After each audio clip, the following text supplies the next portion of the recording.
Bismillahirrahmanirrahim. I am Engineer Usman Khalid, and today we will discuss about function implementation using multiplexer, and we will implement a 4x1 multiplexer by using two 2x1 multiplexer. Last lecture में हम लोगों ने 4x1 multiplexer design किया था। तो आज हम लोग एक कॉम्बिनेशनल सर्किट डिज़ाइन कर रहे हैं। वो 4x1 ही मल्टीप्लेक्सर है, लेकिन उसको हम लोग डिज़ाइन करेंगे 2x1 मल्टीप्लेक्सर के साथ। तो सबसे पहले मैं इसका ट्रुथ टेबल देख लेता हूँ। तो ट्रुथ टेबल में हम लोगों ने देखा था कि हमारे पास जो इनपुट्स हैं वो बेसिकली S0 और S1 जो सिलेक्ट लाइन है उनको हम लोग लेते हैं, S0 और S1, और क्रॉसपॉन्डिंग हमारे पास आउटपुट जनरेट हो जाएगी, फॉर एग्जांपल y। तो इसके कॉम्बिनेशन हम लिख लेते हैं 0 0 0 1 1 0 1 1। ठीक है, 0 0 पे हमारे पास आई नॉट लाइन कनेक्ट हो जाएगी आउटपुट लाइन के साथ, 0 1 पे I1, 1 0 पे I2 और 1 1 पे I3। अब यहाँ पे अगर देखें इसको और हम लोग इसको अगर डिवाइड कर दें टू पार्ट्स में यहाँ पे, तो अगर आप लोग सिंपल इस पार्ट को देखें तो क्या ये हमारे पास 2x1 मल्टीप्लेक्सर नहीं है? जो 0 पे I नॉट आउटपुट पे आ जाएगा और 1 पे I1 आ जाएगा। ठीक है, और अगर इस पॉइंट पे देखें तो ये भी एक 2x1 मल्टीप्लेक्सर ही है। 0 पे हमारे पास I2 आ रहा है और 1 पे I3 आ रहा है। ठीक है, तो हम लोग सबसे पहले इसको ड्रॉ कर लेते हैं। तो हमारे पास एक मल्टीप्लेक्सर है जो 2x1 है, 2 इनपुट लाइंस है। एक पे हम लोगों ने इनपुट I नॉट कर दी, दूसरी इनपुट I1। ठीक है, और इसकी आउटपुट हम लोग देख लेते हैं। फर्दर यहाँ पे अगर देखा जाए तो हमारे पास एक और 2x1 मल्टीप्लेक्सर आ रहा है, I2 और I3 इसकी इनपुट्स। अब यहाँ पे अगर हम लोग देखें तो सिलेक्ट लाइंस कितनी होंगी, 2n इक्वल टू 2। तो ये n बेसिकली सिलेक्ट लाइन उठा रहा है। n की वैल्यू हम लोग 1 पुट करते हैं तो हमारे पास क्या आ जाता है, 2 आ जाता है। तो हमारे पास n क्या आ रहा है, यहाँ पे 1 आ रहा है। तो हमारे पास एक सिलेक्ट लाइन होगी, और वो सिलेक्ट लाइन कौन सी हम लोग यूज़ करेंगे, वो सिलेक्ट लाइन हम लोग S0 यूज़ कर लेते हैं। ठीक है, तो S0 तो यूज़ होगी किसके साथ, जो फर्स्ट आप लोगों का मल्टीप्लेक्सर है। तो सेकंड मल्टीप्लेक्सर के साथ क्या यूज़ होगा, थोड़ा सा इस बारे में सोचें। तो अगर मैं यहाँ पे कनेक्ट कर देता हूँ,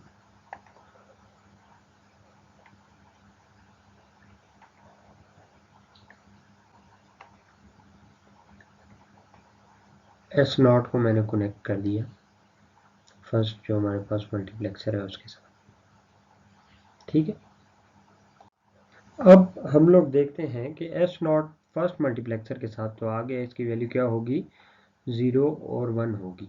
ठीक है, अगर आप लोग सेकंड जो हम लोगों ने मल्टीप्लेक्सर यहाँ पे देखा था उसकी इनपुट भी क्या है, 0 और 1 ही है। अगर मैं इसको यहाँ से S0 ही को उठा के कनेक्ट कर देता हूँ किसके साथ, सेकंड मल्टीप्लेक्सर। क्यों किया, क्योंकि यहाँ पे इसकी इनपुट क्या है हमारे पास, बेसिकली इसकी सिलेक्ट लाइन क्या है, S0। ठीक, अब फर्दर अगर इसको हम लोग देखें तो अगर हम लोग इसको इन दो वैल्यूज़ को यहाँ पे देख लेते हैं तो ये दोनों वैल्यूज़ क्या है, 0 है, और ये दोनों वैल्यूज़ क्या है, 1 है। ठीक है, अगर मैं इसको थोड़ा सा रीड्रॉ कर लेता हूँ तो कुछ इस किस्म का मेरे पास ट्रुथ टेबल बन जाएगा कि हम लोगों के पास इन दोनों वैल्यूज़ को, फॉर एग्जांपल मैं थोड़ा सा आपको समझाने के लिए इनको रीनेम कर रहा हूँ। ठीक है, तो सपोज करें कि इसको मैं कह देता हूँ x, और ये बेसिकली इसका नाम x डोंट केयर नहीं है, चलो कोई और वेरिएबल यूज़ कर लेते हैं, a यूज़ कर लेते हैं, a है और ये क्या है, b है, और इसकी आउटपुट हम लोग कह देते हैं कि for example D not output आ रही है और यहाँ पे क्या आ रही है, D1 आ रही है। तो अगर इन दोनों को मैं रिप्लेस कर दूं किसके साथ, इन दोनों जीरोस को रिप्लेस कर दूं और इन दोनों वन को रिप्लेस कर दूं, सिंपल एक जीरो के साथ और एक वन के साथ, तो यहाँ पे हम लोग अगर देखें तो ये क्या फॉर्म बन रही है, ये बेसिकली क्या है कि इस मल्टीप्लेक्सर की जो आउटपुट है जिसको हमने नाम दे दिया फॉर एग्जांपल डी नॉट का, तो ये आउटपुट क्या है, D1। इसका मतलब है ये दोनों आपकी क्या बन रही हैं, इनपुट बन रही है नेक्स्ट मल्टीप्लेक्सर की, ठीक है। और उस मल्टीप्लेक्सर की सिलेक्ट लाइन क्या होगी, उस मल्टीप्लेक्सर की सिलेक्ट लाइन हमारे पास S1 यूज होगी। तो इन दोनों जो आउटपुट है मल्टीप्लेक्सर की, ये दोनों आउटपुट में क्या कर लेता हूँ, एज अ इनपुट ट्रीट कर लेता हूँ नेक्स्ट मल्टीप्लेक्सर के लिए, ठीक है।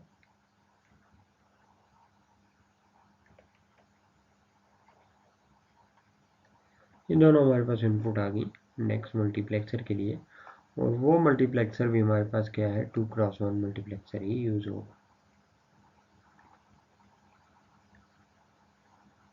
तो ये 2x1 मल्टीप्लेक्सर आ गया, और इसकी जो सिलेक्ट लाइन है वो हमारे पास है S1 हमारे पास सिलेक्ट लाइन, ठीक है। और आउटपुट हमारे पास क्या आ रहा है, Y आ रहा है।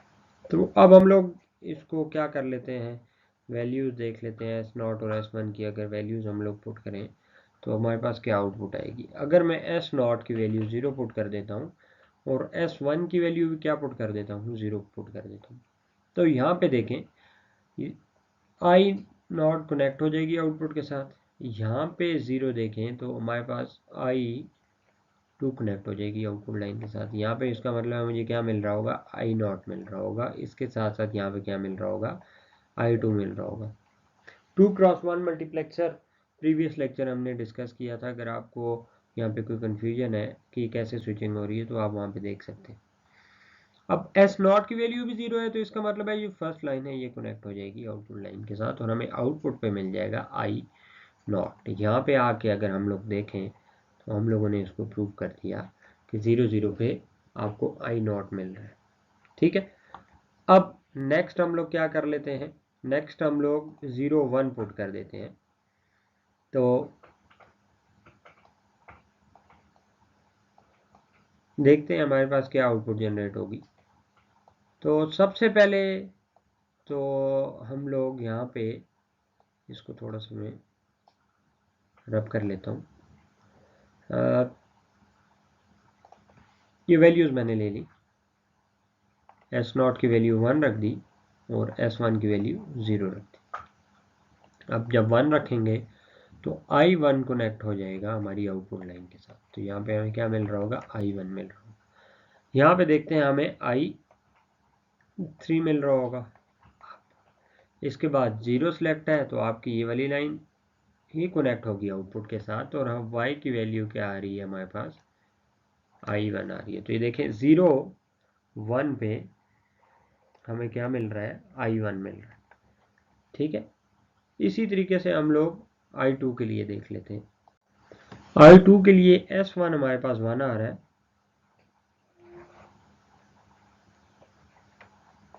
यहाँ पे S1 हमारे पास 1 आ रहा है और S0 हमारे पास क्या आ रहा है, 0 आ रहा है। तो यहाँ पे ये बेसिकली 0 होने की वजह से स्लैक लाइन की वैल्यू 0 है, तो I0 हमें आउटपुट में मिल रहा है। यहाँ पे देखें तो I2 हमें आउटपुट में मिल रहा है इस मल्टीप्लेक्सर की। और इसके बाद अगर हम लोग देखें तो ये इस दफ़ा क्या होगा, ये कनेक्ट हो जाएगा सेकंड लाइन के साथ, तो आउटपुट में हमें मिल जाएगा, यहाँ पे देखें क्या आ रहा है, I2 आ रहा है, तो यही आउटपुट पे आ जाएगा, I2 आ जाएगा, ठीक है। सिमिलरली लास्ट वैल्यू के लिए हम लोग देख लेते हैं इसको।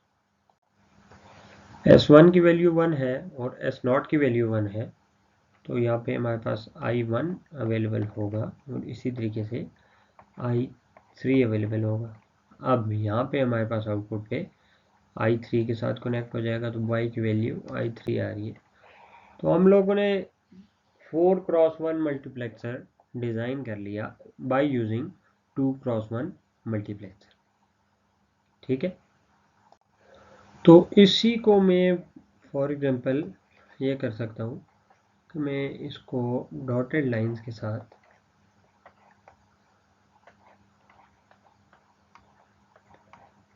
शो कर सकता हूँ कि ये बेसिकली मेरे पास है क्या चीज़, ये 4x1 मल्टीप्लेक्सर है। और इसकी सेलेक्ट लाइंस अगर आप देखें तो कितनी आ रही है, एक S0 आ रही है और एक S1 आ रही है, तो सेलेक्ट लाइंस आपके पास 2 ही। Moving on towards function implementation using multiplexer. We can implement any function by multiplexer. We have to deal with select lines and number of inputs. अब हमारे पास फॉर एग्जांपल एक फंक्शन है, function of x, y, z equals to summation of 1 to 6 and 7। अब इस function को हम लोग इम्प्लीमेंट करने जा रहे हैं। अब इम्प्लीमेंटेशन के लिए हम लोग 2x1 मल्टीप्लेक्सर यूज़ करेंगे या 4x1 मल्टीप्लेक्सर यूज़ करेंगे या 8x1 मल्टीप्लेक्सर यूज़ करेंगे, तो ये सबसे पहला हमारा क्वेश्चन है। तो इसको हम लोग कह देते हैं कि हमारे पास बेसिकली 3 वेरिएबल्स हैं। तो 3 वेरिएबल से क्या मुराद है, हमारे पास 2 रेज़ टू पावर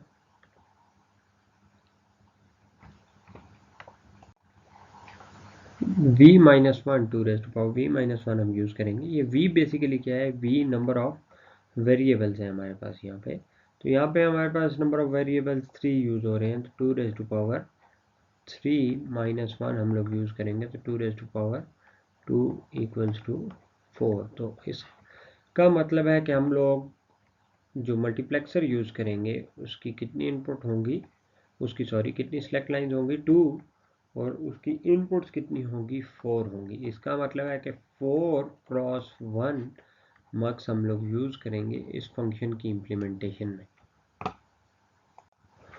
अब हम लोग क्या कर लेते हैं, x y z के कॉम्बिनेशंस बना लेते हैं और हमारे पास फंक्शन आउटपुट्स आ रही हैं 1 पे, ठीक है, 2 पे, 6 पे और 7 पे। ठीक है, बाकी हमारे पास आउटपुट्स क्या आ रही है, 0 आ रही है क्योंकि ये मिन टर्म्स है। अब हम लोग इसको क्या करते हैं, सबसे पहले इसको अगर हम लोग ड्रॉ कर लेते हैं, तो यहाँ पे मैं मक्स बना लेता हूँ। मक्स हमारे पास कौन सा होना चाहिए, 4x1 मल्टीप्लेक्सर है। अब यहाँ पे हम लोग देखें तो हमारे पास 4x1 मल्टीप्लेक्सर में 2 हमारे पास क्या है, इसकी सेलेक्ट लाइंस है। और हम लोग सेलेक्ट लाइंस को कहते होते थे कि हम लोग उनको क्या ट्रीट करते हैं, as a input variable treat करते हैं। तो अगर मैं यहाँ पे यूज़ कर लूँ x y यूज़ कर लूँ,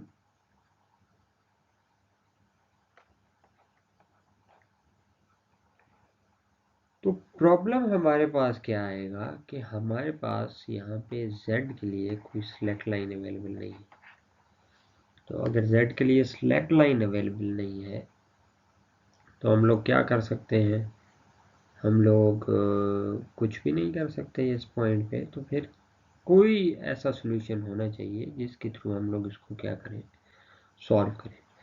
तो यहाँ पे अगर हम लोग इसको फंक्शन की जो आउटपुट है उसको देखते हैं, हम लोग यहाँ पे x और y को हम लोगों ने ट्रीट कर दिया, इनपुट हम लोगों ने इसकी as a select line treat कर दिया। ठीक है, इसको हम लोग कह देते हैं कि ये S0 है और ये को कह देते हैं ये क्या है, S1 है हमारे पास। तो S2 हमारे पास अवेलेबल नहीं है, तो हम लोग उसको क्या कर देते हैं, अगर यहाँ पे आप आके इसको देखें, मैं 2 बिट्स x और y जहाँ पे सेम है वो देख लेता हूँ। ये देखें x की वैल्यू 0 आ रही है, y की वैल्यू 0 आ रही है, यहाँ पे भी x की वैल्यू 0 है और y की वैल्यू क्या है, 0 है। ठीक है, इसके बाद यहाँ पे देखें x की वैल्यू 0 है, x की वैल्यू 0 आ रही है, y की वैल्यू 1 है, y की वैल्यू 1 है। तो ये 2 हम लोगों ने एक साथ देख ली। नेक्स्ट देखें 1 आपके पास है, x की वैल्यू और y की वैल्यू क्या है, 0 है। इसका मतलब है कि हम लोगों ने 2 के ग्रुप्स बना लिए। अब यहाँ पे हम लोग एक चीज देखें कि ये जो z है, यही हमें आउटपुट पे क्या मिल रहा है, यही हमें फंक्शन की वैल्यू क्या है, जो z की वैल्यू है। तो अगर इसको मैं कह दूं कि ये हमारे पास क्या आ रही है कि आउटपुट फंक्शन की क्या है, सेम है जो z की वैल्यू है। यहाँ पे 0 है, यहाँ पे भी हमें क्या मिल रहा है, 0 मिल रहा है। यहाँ पे हमारे पास 1 है, आउटपुट पे हमें क्या मिल रहा है, 1 मिल रहा है। तो इसको मैं कह सकता हूँ कि यहाँ पे हमें क्या मिल रहा है, आउटपुट पे z मिल रहा है। अब यहाँ पे देखें नेक्स्ट पॉइंट पे x की वैल्यू हमारे पास आ रही है 0 और जबकि फंक्शन में आउटपुट की वैल्यू 1 आ रही है। ठीक है, नेक्स्ट पॉइंट पे देखें फंक्शन में हमारे पास जो आउटपुट आ रही है वो 0 आ रही है, जबकि z की वैल्यू क्या है, हमारे पास 1 है। तो ये देखें, ये बेसिकली क्या हो रहा है, अगर आपको ये नज़र आ रहा हो तो ये क्या हो रहा है, आपस में कॉम्प्लीमेंट हो रहा है। 0 है तो हमें आउटपुट पे 1 मिल रहा है, 1 है तो आउटपुट पे हमें क्या मिल रहा है, 0 मिल रहा है। इसका मतलब है कि ये आउटपुट फंक्शन की किस फॉर्म में है, z कॉम्प्लीमेंट की फॉर्म में। अब नेक्स्ट हम लोग देखते हैं, यहाँ पे हमारे पास z की वैल्यू 0 है, आउटपुट पे हमें 0 मिल रहा है। लेकिन जब z की वैल्यू 1 है, हमें आउटपुट पे क्या मिल रहा है, 0 मिल रहा है। इसका मतलब है इनपुट चेंज हो रही है, हमारे पास आउटपुट सेम 0 रह रही है, कभी हमारी चेंज नहीं हो रही। तो हमारे पास आउटपुट क्या आ रही है, हम लोग इसको कह देते हैं सिंपल 0 आ रही है। कोई प्रॉब्लम यहाँ पे। लास्ट यहाँ पे देखें कि हमारे पास 0 पे हमें क्या मिल रहा है, 1 मिल रहा है, और 1 पे हमें क्या मिल रहा है, 1 मिल रहा है। इसका मतलब है आउटपुट इनपुट पे, ये z की वैल्यू पे डिपेंडेंट नहीं है, हमें कॉन्टिन्यूसली क्या मिल रहा है, 1 मिल रहा है। ठीक है, यहाँ पे आगे देखते हैं ये क्या है, ये बेसिकली 0 0, ये 0 0, ये क्या है बेसिकली 0 0 में इसको कह सकता हूँ, x की वैल्यू भी 0 है और y की वैल्यू भी 0 है। और 0 0 बेसिकली क्या होता है, आई नॉट को रिप्रेजेंट कर रहा होता है। इसका मतलब आई नॉट इक्वल्स टू हमारे पास क्या आ रहा है, z आ रहा है। यहाँ पे देखें, ये आपके पास क्या आ रहा है, i1 equals to z complement, i2 equals to 0 और i3 इक्वल्स टू हमारे पास क्या आ रहा है, 1। ठीक है, तो हम लोगों ने x और y यहाँ पे यूज कर लिया स्लैक लाइंस के तौर पे, और जो इनपुट है हम लोग उसको एक ही वेरिएबल को यूज कर लेते हैं। यहाँ पे मैं इसको ड्रॉ कर लेता हूँ। तो इनपुट पे मैं कह देता हूँ कि यहाँ पे हमने किसके साथ कनेक्ट कर देना है, z के साथ हम लोगों ने कनेक्ट कर दिया। ठीक है, i1 को हमने कनेक्ट करना है किस चीज़ के साथ, z कॉम्प्लीमेंट के साथ। तो z हमारे पास अवेलेबल है, हम z का क्या ले लेते हैं, कॉम्प्लीमेंट ले लेते हैं। नेक्स्ट हमारे पास इनपुट पे 0 डायरेक्टली हम लोग अप्लाई कर देते हैं और 1 डायरेक्टली अप्लाई कर देते हैं। ठीक है, अब हम लोग देखते हैं कि क्या ये फंक्शन जिस तरीके से ट्रुथ टेबल में है वैसे ही परफॉर्म कर रहा है, वैसे ही हमारे पास आउटपुट आ रही है फंक्शन की, जो आउटपुट एफ आ रहा है, क्या ये सेम है as shown in truth table.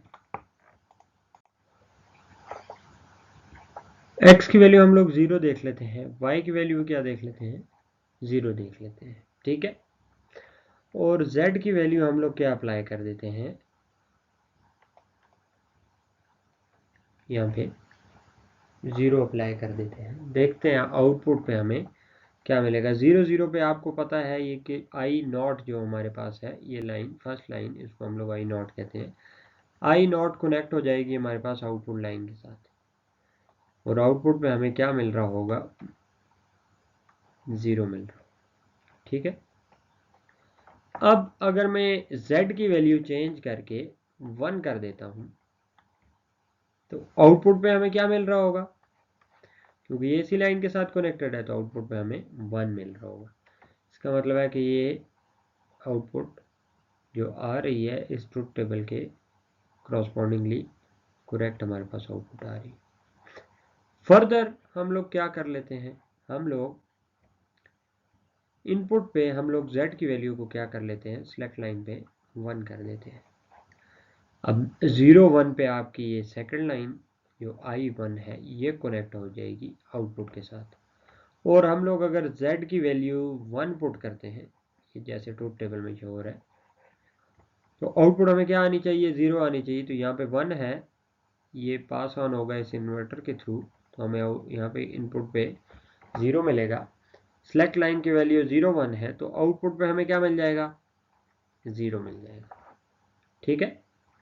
Further for example z की वैल्यू अगर हम लोग 0 कर देते हैं तो हमें आउटपुट पे क्या मिलना चाहिए, 1 मिलना चाहिए। यहाँ पे देखें सिलेक्ट लाइन आपकी सेम वही है, तो I1 सिलेक्ट हो जाएगा और I1 पे हमारे पास क्या वैल्यू आ रही है, यहाँ पे 0 है इन्वर्टर से पहले, इन्वर्ट होके हो क्या हो जाएगा, 1 हो जाएगा। तो आउटपुट पे हमें 1 मिल जाएगा।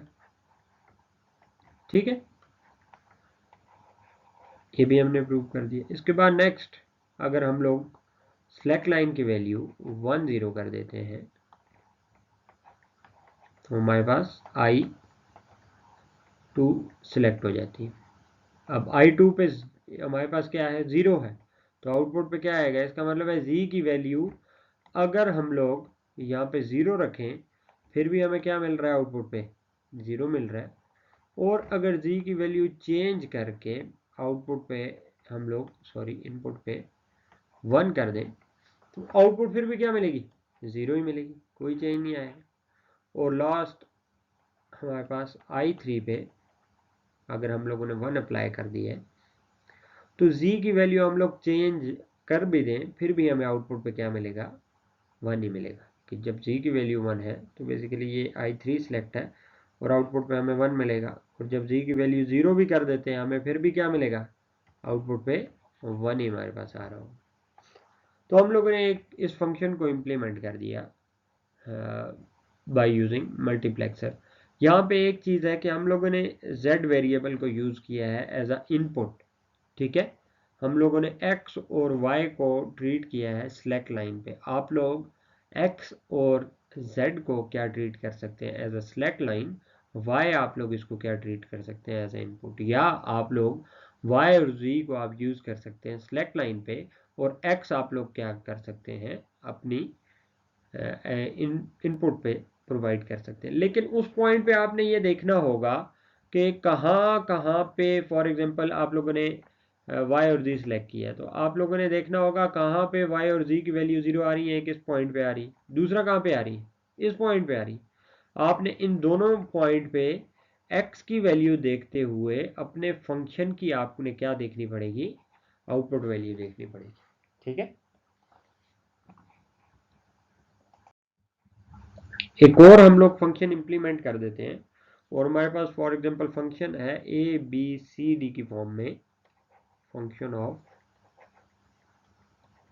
B C D. अब सबसे पहले 4 वेरिएबल हमारे पास आ रहे हैं, 2 रेज़ टू पावर वेरिएबल -1 हम लोग परफॉर्म करते हैं, तो 2 रेज़ टू पावर 3 हमारे पास आ जाएगा और हमारे पास क्या आ जाएगा, 8। इसका मतलब हमने क्या यूज़ करना है, 8 क्रॉस 1 मल्टीप्लेक्सर यूज़ होगा इस कोई इम्प्लीमेंटेशन में। ठीक है,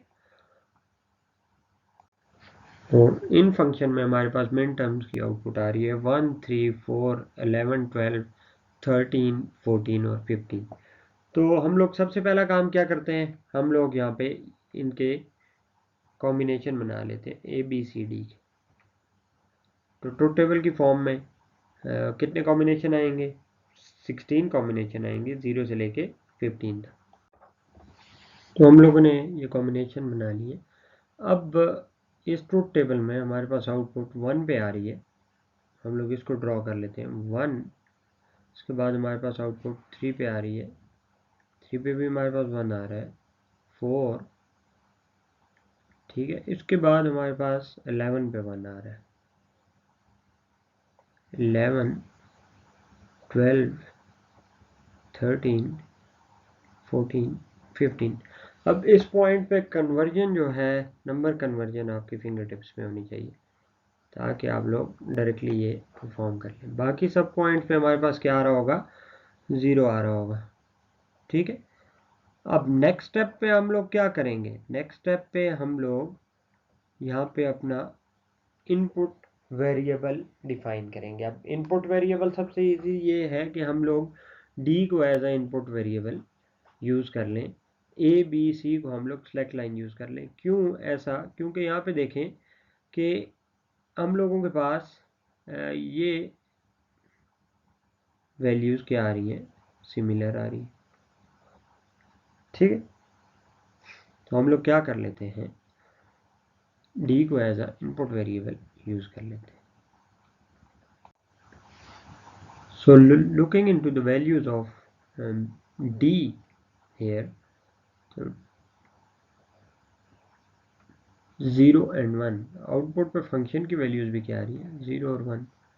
हम लोग इसको कह देते हैं कि हमारे पास जो आउटपुट आ रही है वो क्या आ रही है, बेसिकली आउटपुट D की वैल्यू ही आ रही है। तो function is equal to D। ठीक है, इसके बाद हमारे पास नेक्स्ट 2 कॉम्बिनेशन आ जाएंगे। इस कॉम्बिनेशन में भी देखें, यहाँ पे D की वैल्यू 0 है, यहाँ पे फंक्शन की वैल्यू आउटपुट 0 आ रही है, 1 है, यहाँ पे भी 1 है। तो basically function is equal to D। Next यहाँ पे देखें, फंक्शन में हमारे पास आउटपुट 1 आ रही है जबकि D की वैल्यू क्या है, 0 है। यहाँ पे सेकंड पॉइंट पे देखें, D की वैल्यू 1 है और फंक्शन पे क्या आ रहा है, 0 आ रहा है। इसका मतलब है कि वैल्यूज आपस में क्या हो रही है, कॉम्प्लीमेंट हो रही। तो function equals to D complement. ठीक है, नेक्स्ट हम लोग देख लेते हैं कि आउटपुट अगर हम लोग देखें तो दोनों क्या आ रही हैं, 0 आ रही है। जो कि D की वैल्यू 1 हो या 0 हो, वो as a don't care treat हो रहा है और आउटपुट हमारे पास क्या आ रहा है, 0 आ रहा है। तो हम लोग इसको डायरेक्टली क्या कह देते हैं, हमारे पास 0 आ रहा है। नेक्स्ट अगर देखें तो सेम यही केस बन रहा है, तो फंक्शन इक्वल्स टू 0। यहाँ पे देखें D की वैल्यू 0 है और आउटपुट हमारे पास 0 आ रही है, D की वैल्यू 1 है, आउटपुट हमारे पास 1 आ रही है। तो इसका मतलब है कि ये आउटपुट पे D की वैल्यू आपके पास आ रही है। हमारे पास ये both of the outputs are 1। तो अगर दोनों 1 है तो इनपुट 0 1 है, इसका मतलब है वो इनपुट पे डिपेंडेंट नहीं है। ठीक है, D की वैल्यू पे डिपेंडेंट नहीं रहती फिर। और लास्ट में भी फंक्शन की वैल्यू हमारे पास क्या आ गई, 1 आ गई। तो अब इसको मैं ड्रॉ कर लेता हूँ। तो ये हमारे पास 8x1 मल्टीप्लेक्सर आ गया। अब इसकी सेलेक्ट लाइंस क्या होंगी, अब इसकी सेलेक्ट लाइंस A, B और C होंगी, लेकिन इनका ऑर्डर बड़ा इंपॉर्टेंट है कि अगर आपने इनका अगर ऑर्डर गलत सेलेक्ट कर दिया तो आउटपुट हमारी चेंज आ जाएगी, S0, S1 और S2। अब यहाँ पे बेसिकली आपका A जो है वो S2 पे आएगा, B और C आपकी क्या होगी, ये आपकी 3 सेलेक्ट लाइन्स आ गई। ठीक है, अब इनपुट पे देखें तो ये अगर वैल्यूज़ देखें, A की वैल्यू 0 है, B की वैल्यू 0 है और यहाँ पे C की वैल्यू क्या आ रही है, 0 आ रही है। तो 0 0 0 पे हमारे पास I 0 आ जाता है। ठीक है, तो I 0 पे हम लोगों ने क्या कनेक्ट कर देना है, हम लोगों ने D को कनेक्ट कर देना है। तो यहाँ पे हम लोग क्या ले लेते हैं, एक इनपुट ले लेते हैं D और D को हम लोग किस को कनेक्ट कर देते हैं, I 0 के साथ।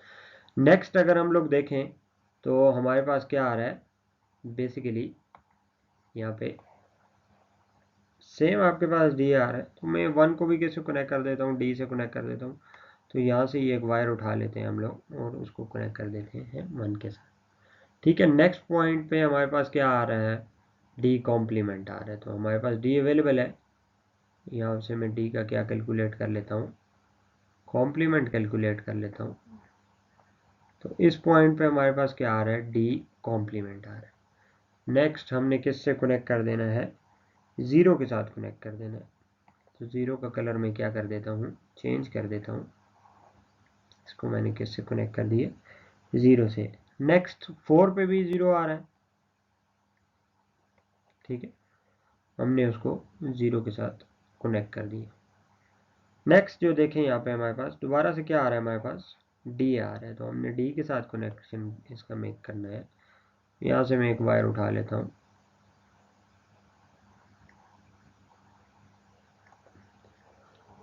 ठीक है, 5 के साथ कनेक्ट कर दिए। और इसके बाद हमारे पास दोनों इनपुट्स क्या आ रही हैं, सॉरी, फंक्शन की दोनों वैल्यूज़ क्या है, हमारे पास 1 है 6 और 7 के लिए। तो यहाँ पे मैं 1 ले लेता हूँ और इसको कनेक्ट कर देता हूँ, 6 के साथ भी कनेक्ट कर दिया और साथ ही 7 के साथ भी कनेक्ट कर दिया। तो हम लोगों ने इस फंक्शन को इम्प्लीमेंट कर दिया मल्टीप्लेक्सर के थ्रू। तो ये हमारे पास कोई भी हम लोग कॉम्बिनेशन ऑफ इनपुट देंगे तो आउटपुट हमें ये फंक्शन की आउटपुट्स देगा, जो आपको ये ऊपर मेंशन किया गया है। होपफुली ये आपको समझ आ गया होगा। इस तरीके से आप लोग यहाँ पे भी आप लोग वेरिएबल ए यूज़ कर सकते हैं एज अ इनपुट, और आप लोग बी सी डी को अपनी सिलेक्ट लाइन्स यूज़ कर सकते हैं, लेकिन उसके क्रॉसपॉन्डिंगली फिर आपको ट्रूथ टेबल देखना पड़ेगा। तो फंक्शन की जो इनपुट है वो बेसिकली आउटपुट से कैसे रिलेट करेगी।